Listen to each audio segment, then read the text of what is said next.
Welcome to Tsem Rinpoche's Paranormal Zone. Today I'm in a very special place and I am in the famous Petaling Street shopping area. This area is in downtown Kuala Lumpur and it was founded originally in 1870, and that's 141 years ago. It is famous for being the night market of all night markets in this region. So when they first immigrated here over 141 years ago, they worked in the tin mines. And to supplement their income, they made their own family products, they cooked their own food, they sewed up clothes, they did some metal work, they did some woodworks, and they sold all their stuff here in this night market. And it became like the mini Chinatown in Malaysia. Although it's named Little Chinatown, you have historical shop lots and you have the facade of buildings that are still in its original form. It has all beautiful products from all over Malaysia and from abroad. In this night market, you can find anything and everything that you want at a discount. You can find all types of food. There are hundreds of food stalls, fruit stalls, flower stalls, bread stalls, whatever you want, even chestnuts. And also they have a lot of home industry items, electronical items, whatever you want at really basement bargain prices. But the key is you got to bargain. A watch here can be US $5,000, but after you bargain, it could be US $20. So you got to bargain, and the locals here really like to bargain. It's a backpacker's heaven because you got plenty of backpacker hotels up and down the street, all around, whatever you want. Today, we're coming to this, there's a little traffic jam here. Today we're coming to the historic Petaling Street, where it has been selling its local wares for 141 years. And I invited a friend to come along. He is a renowned local designer. When he was very young, in Ipoh, where he was born and where he was raised, his father wanted him to be the traditional boy.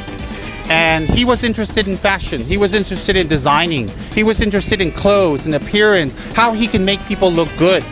And his mother supported him all the way. And because of the support he received from his mom, he is very, very close. She is his biggest fan. She is his biggest friend. And she is just everything to him. And anyways, the local designer that's well known here in all of Malaysia is my friend and student and a hardworking member of Kichara House, Eric Chung. How are you tonight? Hi, I'm good, Rinpoche. And do you come here often to Petaling Street? Oh yes, almost like 1 week, twice or 3 times like that. And what do you come here for? Because Petaling Street. Tell the truth. Yeah, there got so many cheap things to buy here, fruit, But now I'm vegetarian, I cannot eat. I just eat veggie. Like nice veggie. Wait a minute. You come here to buy cute fruit. Fruit and some fabric. Yeah, they got some fabric. You also buy, of course, Yes. You're a designer. He comes here to buy fabrics, not just cute fruit. Do you find it difficult to get here because you don't like driving in the city? You don't drive in the city. Yeah, no, because they got public transport is a lot here. They got LRT station and the bus station here, the main station and taxi. So if one of our foreign friends come to Malaysia to visit Kichara House and they wanted to see Petaling Street, from where Kichara House is in Petaling Jaya to come to Petaling Street, what would you recommend them to take? Oh, they can go to Kanana Jaya, they take the LRT, the straight away to come to this Pasar Seni, yes. They drop and then they will drop here. After that, a few steps, they come to this Petaling Street already, Chinatown. Really convenient, worth it. No problem, huh? All right. Can you take me in there and show me some bargains before we start our paranormal story of the week? Yeah, sure. I'm interested in some very cheap but good watches. Do you think you can help me? Yeah, sure. I can bargain. Let's go, Eric. We're walking down Chinatown, Petaling Street, and they're supposed to close at 12, but sometimes they close a little early. The whole place is enclosed, and so you can walk here even when it's raining. Every day is supposed to be 6 to 12 o'clock, correct? And it's very, very crowded. Lots of people, lots of tourists, lots of locals. I think for any Malaysian coming to Kuala Lumpur, if they have time, would they come here? Yeah. They'll come here and they'll try to buy something. Yeah, that's right. But the food here is very good, right? Yeah, the food here very good. Is there any paranormal happenings here with ghosts or whatever? I think so, because it's so old already, this area. Lots of stories, huh? Yes. We're gonna talk about it later. Well, I really like these watches. What about you, Eric? Which one would you pick? Okay, this is a really nice, classy watch, everybody. Very, very nice. What? How much would something like this be, huh? Can you ask him for me? How much is that? 75. 75. So what do you think we can bargain this down to, huh? You're the expert here. How much? I close in time, you're gonna buy how many pieces more? Oh. I give you good price now because normally we open with 100 per month. Really? Wow, this one's really nice too. How much is it? I give you $50. 50 50 okay no? Not bad, huh? Yeah. How about this one? This one 45. 45. Not bad price. Okay, I think I like this one. I'm gonna get this one. That is very nice. Thanks. This one how much? 45. 45. Cheaper lah. Already cheap lah, brother. I close lah. Already cheap. This is what you need. You need a local here to bargain for you. They really know. They really enjoy it. It's an art to bargain. 30 yeah. So that's 40 ringgits. I don't know what's that. 15 US. Let's take it. About that. Thanks. 35 cannot lah. Oh. I'm Malaysian. Okay. Yeah, that's it. You can buy cheap shoes, cheap clothes, shirts, sandals, watches, food, pants, purses, luggage, electronic wear, DVD players. You can even get computers. I mean, I don't know if they work or not, but you got to check it out. Everything you can find. Yeah. Only coffee. Okay, great. Very busy. Lots of people. Lots of happenings. Look at the beautiful fruit on the left, right here. Look at the delicious, beautiful fruit. Fresh and ripe. And you can just buy it and just eat it. Yeah. Malaysians like fruit a lot fruit a lot. because it's a tropical country, so it's always warm. People eat fruit all year long. All right, I hope you guys can visit. Let's on to our paranormal story of the week. Okay, I'm here with our local celebrity, Eric Chung. And as you know, he designs wonderful, wonderful clothes, especially bridal wear. See his shop in Bangsa and walk away with a bridal trousseau, even if you don't need one. Now, anyways, we were just on Petaling Street, and Eric was very nice because I'm not very good at bargaining and I'm not used to bargaining. And Eric got me a watch for 40 ringgit. And that is, I think, 15 US dollars. So that was really a bargain. And you can see he is an expert. Are you an expert? Yes, I'm expert to bargain. For everything, right? Yes. Caught you off guard. No, I'm just teasing him. He's a good fella. He's fun. He's all right. Anyways, our story for this week is about when I was in Gonden. When I first arrived in Gonden in 1992, I was staying in a house there. And this house was high off the ground. It wasn't ground level. It was off the ground, and it was like maybe the window would reach the top of my head if you're standing outside. So it's quite high. And what happened was, we don't have air conditioning. All we have is fans. And during the earlier part of the year, it's very, very hot. And so what we do is we leave the windows open and we leave the fans going all the time. So in my room, of course, is 4 walls. Behind me is windows. On the left of me is windows. In front is a wall and a door, and on the right is another wall. So my bed would be directly on the window here. There would be one bed here against the window, that was my bed, and there'd be another against the other window. So there was 2 beds, and one young monk shared the room with me. So there was 2 of us in the room, and we lived there, we stayed there, and 2 things started to happen. So what happens is at night I would do my studies or I do my readings, and I would be sitting on the bed, cross-legged, and I would lean myself against the back of the window. And the other monk would be somewhere in the monastery, but he doesn't come back till late. And so I'd be leaning and I'd be doing my studies. And it was really weird because with all the lights on, the fans on, I would feel somebody's hand coming through the window and touching me like this. Oh, it's scary, man. Would that scare you? No. Are you sure that would scare you? Yeah. All right. Okay. I've heard other things, but never mind. Now, anyways, So that happened. And I turn around and I look behind me. And you know what? There's nobody there. You can say, well, one of the monks are playing jokes on me and they're teasing me and they're just sticking their hands through. But you have to understand, I'm the tallest guy there. I'm 6'2". And for one of the monks to reach the window, it's very obvious they got to stand on some ladder or whatever. And outside of the window, it's clear. It's a patio. There's no like big bushes right against the window. There's no dirt. It's just cement and patio. So they would actually have to stand on a chair, and it's very bright and you can see them.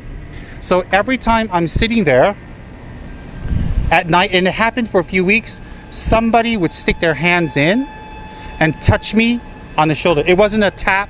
It wasn't a squeeze. It was a touch. And I was like, oh, that's freaky. And I really didn't have many paranormal experiences before that, but that really happened. And that was one. The other thing was when we were in the room, the monk would come back and he'd be on his bed and I'd be on our bed and the lights would be off, but all the windows would be open because it's hot. The fan would be on. And in the middle of the night, it's dark, but it's not, you can't see. It's dark.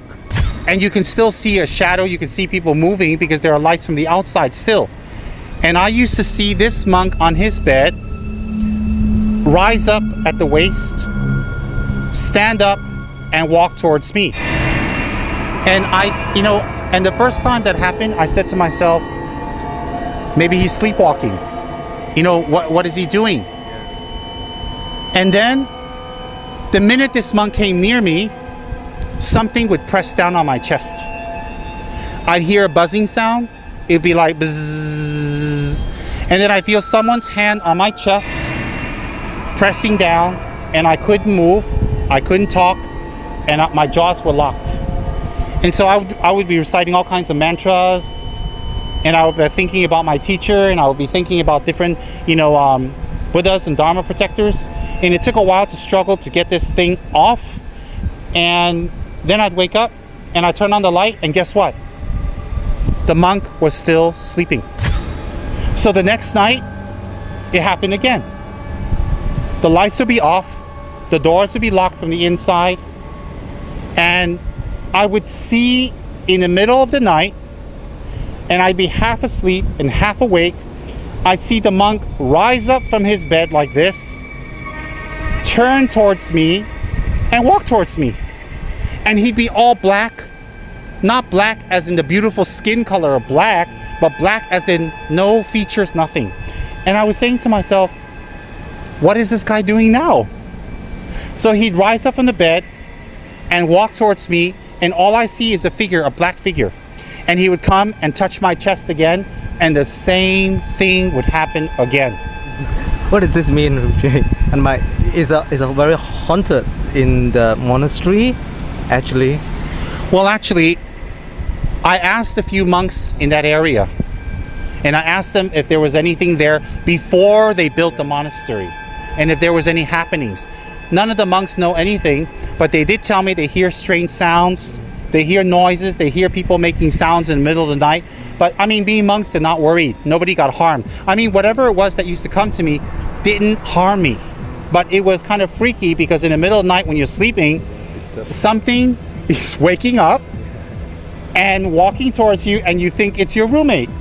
And one night I got frustrated. I turned on the lights. The electricity was working that night, all right? I turned on the lights and I went over to the monk and I woke him up, and you know what? He was sleeping very deep. It took me a few seconds to wake him up. He was sleeping very deep, and I said to him, why do you keep coming to me and pressing on my chest? He says, what are you talking about? It's not him, right? No, he says he doesn't know what I'm talking about. Just like Eric says, it's not him. So, I said to him, are you sure it's not you waking up? He said, no, look, I'm asleep, I'm dreaming. And it was really freaky. So this happened many, many times. And I consulted one high teacher in the monastery. And he told me to recite one mantra. And the mantra is called Dukkar. D-U-K-K-A-R. And I said, is there any rituals or anything? He said, no, you just do this mantra. And there are all kinds of people out there and all kinds of religious beliefs. I'm just telling you what happened to me and what I did as a solution, but I'm not telling you you have to do that. Everybody has their own way to counter these paranormal experiences. You don't have to do it my way, and my way isn't the only way, but I'm just sharing with you how I did it. In any case, the high teacher said to me to recite this mantra. So I did. I recited this mantra and I did it continuously. And the thing still got up in the middle of the night and came to me and pressed. He didn't hurt me. After a while, it became less and less and less and stopped. And no more. And the incredible thing is that once I started this mantra, there was no rituals, there was no magic, there was nothing. It just stopped.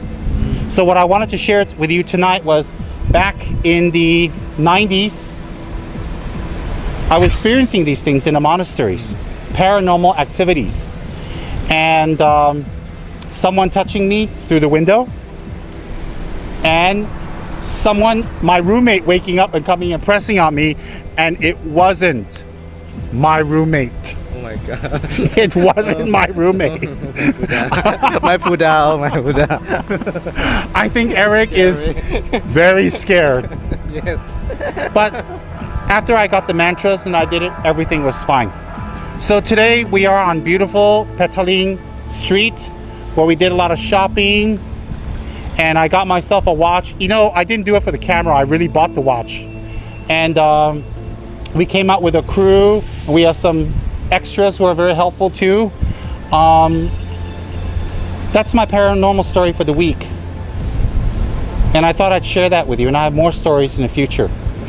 Eric, thank you very much, Eric. I'll see you again. Thank you, everybody. Good night.